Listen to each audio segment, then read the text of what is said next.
हाँ, तो कैसे हो मेरे ड्राइवर भाइयों। स्वागत है आप सभी का हमारे जीवन संघर्ष की कहानी पार्ट 2 में। जैसे कि आप सभी को हमने बताया था पिछले वीडियो में पार्ट 1 में अपने जीवन संघर्ष की कहानी जो कि एक हमारी जीवन संघर्ष की कहानी हमने एक सोशल मीडिया के माध्यम से आप सभी के बीच में साझा करने की कोशिश की है। तो पार्ट 1 में आप सभी को हमने बताया था कि जब हमारी 2008 में, जब 2007 में हम गाड़ी सीखने के लिए गए, 2008 में हमारी गाड़ी चांदा बाज़ार यानी नियर में सुल्तानपुर चांदा बाज़ार के पास एक नहर के पास गाड़ी पलट गई थी। तो उसके बाद क्या हुआ, तो हमारे जो चोट लगी थी वो भी आप सभी को पार्ट 1 में दिखाया। लेकिन चोट लगने के बाद तो हम कुछ समय घर पे आ गए, क्योंकि उस समय ये हमारी जो चोट लगी हुई थी, इसमें जो खिड़की का शीशा होता है वो टूटकर हमारे पैर के अंदर घुस गया था। तो वहाँ पे ट्रीटमेंट कराने के बाद, और इसमें एक इंटरेस्टिंग ये चीज़ आई, जब वहाँ पे हमारी गाड़ी पलटी तो एक ढाबा है कुछ चंद दूरी पे, तो वहाँ पे एक मकान था, वहाँ पे एक बिटिया रहती थी।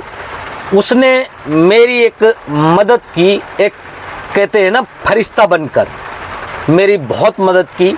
मैं आज ईश्वर से प्रार्थना करता हूँ कि वो जहाँ भी हो, जैसे भी हो, अपने जीवन में खुशहाल हो।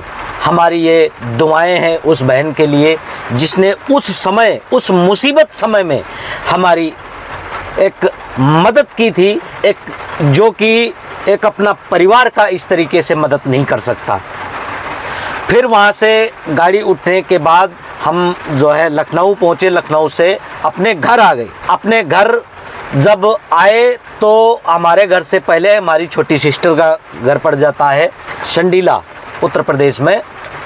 तो अपनी सिस्टर के वहाँ रुके। तो रुकने के बाद वहाँ संडीला में हमारी ट्रीटमेंट चला हमारा करीबन 2 महीने तक। 2 महीने के बाद जब हम थोड़ा ठीक ठाक हुए तो घर पे, हालांकि मम्मी पापा ने उस समय मना भी किया, उस समय हमारे मम्मी पापा सभी लोग मौजूद थे। और इसके साथ साथ में आप सभी को एक चीज़ बताते हुए दुख भी हो रहा है कि हमारे जो पापा जी थे वो 2012 में डेथ कर गए थे लखनऊ हॉस्पिटल में। उनकी तबीयत ख़राब हुई तो उनको लखनऊ हॉस्पिटल लेके गए, तो वहाँ पे उनकी डेथ हो गई। उसके बाद में जीवन संघर्ष और गंभीर हो गया, क्योंकि कहते हैं ना, जब सर से पिता का जब साया उठता है तो बहुत परेशानियां और बहुत चीज़ों की दिक्कतों का सामना करना पड़ता है। फिर भाई कुछ समय बिताने के बाद जब हम पूरी तरह ठीक हो गए तो फिर दोबारा रिटर्न गाड़ी पे ही चले गए। हाँ, लेकिन हमने हार नहीं मानी। तो जब गाड़ी पे चले गए तो 2008 में 2009 में हमारी गाड़ी का एक्सीडेंट हो गया। मैं रिटर्न आ रहा था गोरखपुर से, तो 12 बंकी से पहले ही मेरा एक्सीडेंट हो गया जिस ड्राइवर के साथ में हम थे। हालांकि चला वही रहे थे, लेकिन अब इसमें मेन मुद्दा ये आता है, आप लोगों का कमेंट रहेगा कि भाई आपको गाड़ी सिखाया किसने। तो हमारे जो मेन उस्ताद जी हैं वो रायबरेली के रहने वाले हैं, उनका नाम है साईं लाल। उन्होंने ही मेरे को मोटर सिखाया।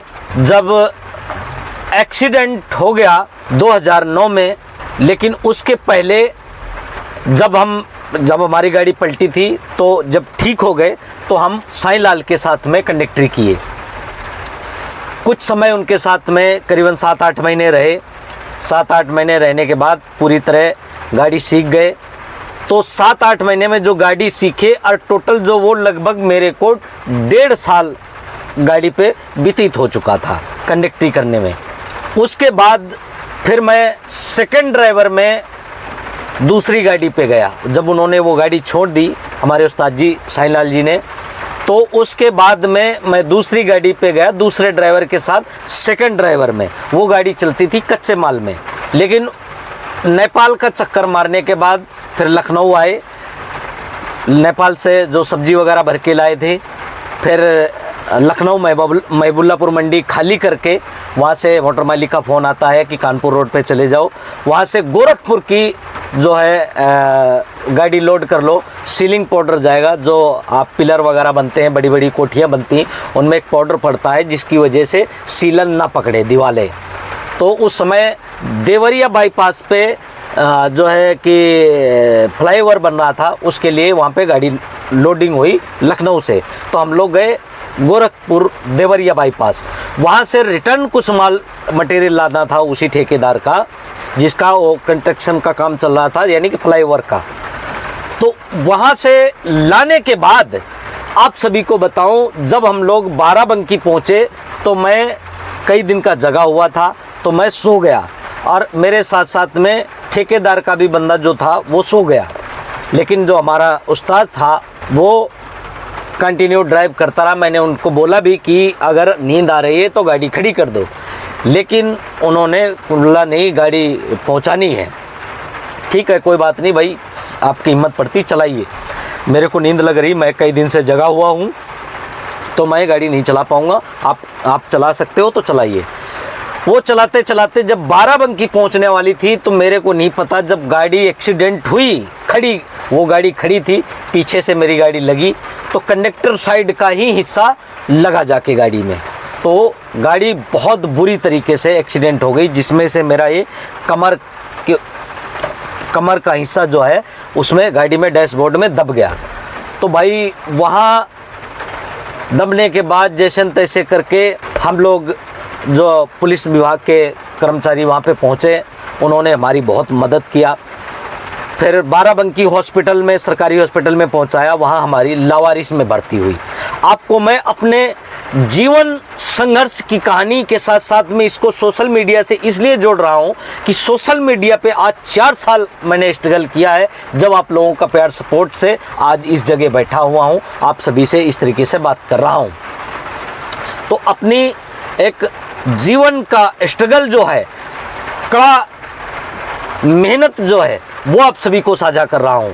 तो उसके बाद हम लोग जो है, जब एक्सीडेंट हो गया तो बाराबंकी हॉस्पिटल में लावारिस में भर्ती हुई है।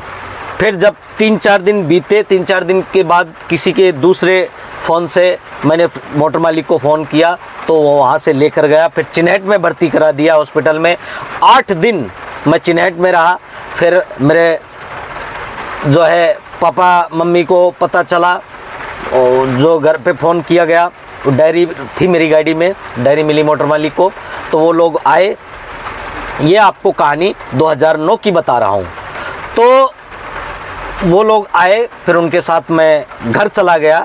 यानी 8 और 3 11 दिन मैं 3 दिन लावारिस में रहा बाराबंकी हॉस्पिटल में। उसके बाद मोटर मालिक लेके आया चिन्हट हॉस्पिटल में, जो है भर्ती करा दिया। लेकिन सबसे दुख की बात ये, जो हमारा ठेकेदार का बंदा था उसके पैर एक सड़ने लगा था, जिसकी वजह से जगरानी हॉस्पिटल जो कि लखनऊ में ही है, उसमें पैर काट दिया गया।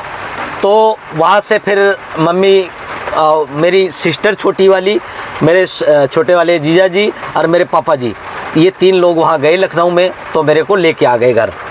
उसके बाद बहुत मना किया कि नहीं, अब गाड़ी नहीं चलानी है, तो कुछ भी काम करो लेकिन गाड़ी नहीं चलानी। भाई क्या करे, घर का भी प्रेशर। तो हमने क्या किया, मेरे को लगभग 6 महीने तो लग गया सही होने में। भाई जब ठीक हो गया 6 महीने के बाद, मैं 2010 में मैंने सोचा भाई क्या करेंगे यहाँ बैठकर, पढ़ाई लिखाई भी छोड़ दिया। तो दिल्ली आ गए 2010 में जुलाई महीने में। यहाँ पे जो है एक प्लाईबोर्ड कंपनी में हमारे गांव के लड़के जो काम करते थे, प्लाईबोर्ड में मैंने 2.5 महीने काम किया। भाई उसमें कंपनी में तो कभी काम किया नहीं, तो कंपनी में मन नहीं लग रहा था कि कैसे काम करें कैसे नहीं। फिर भी जोर ज़बरदस्ती से मैंने 2.5 महीने काम किया। उसके बाद जिस ठेकेदार के अंडर में काम कर रहे थे उसका ठेका वहाँ से कंपनी से ख़त्म हो गया। फिर मैं रेक्सिन लाइन में गया तो वहाँ पे करीबन 2 साल काम किया। यहीं दिल्ली कुंडली सोनीपत में ही है वो फैक्ट्री। तो मैंने 2 साल काम किया। 2 साल काम करने के बाद फिर मेरा मन नहीं लगा कंपनियों में। 2012 में फिर रिटर्निंग गाड़ी पे ही आया। ठीक है दोस्तों, आज का वीडियो यहीं तक है। नेक्स्ट वीडियो में अपनी को हमारी लाइफ स्टोरी पार्ट 2 कैसा लगा कमेंट बॉक्स में ज़रूर बताना। और हाँ, एक चीज़ ध्यान रखना, ये जो हमारी लाइफ स्टोरी पार्ट 2 पार्ट 1 जो भी पार्ट आएंगे वो हमारी नई आईडी पे आ रहे हैं। तो प्लीज़ आप लोगों से रिक्वेस्ट है, यदि हमारे आईडी पे अभी तक नए हैं तो फेसबुक पेज को फॉलो ज़रूर कर लीजिएगा ऐसी ही कहानी सुनने के लिए और एंटरटेन करने के लिए आप सभी को, और कुछ मोटिवेशनल आप सभी को जागरूक करने के लिए। तो हमारे पेज को फॉलो ज़रूर कर लीजिएगा। बहुत बहुत धन्यवाद आप सभी का हमारे वीडियो में बने रहने के लिए। जय हिंद, जय भारत।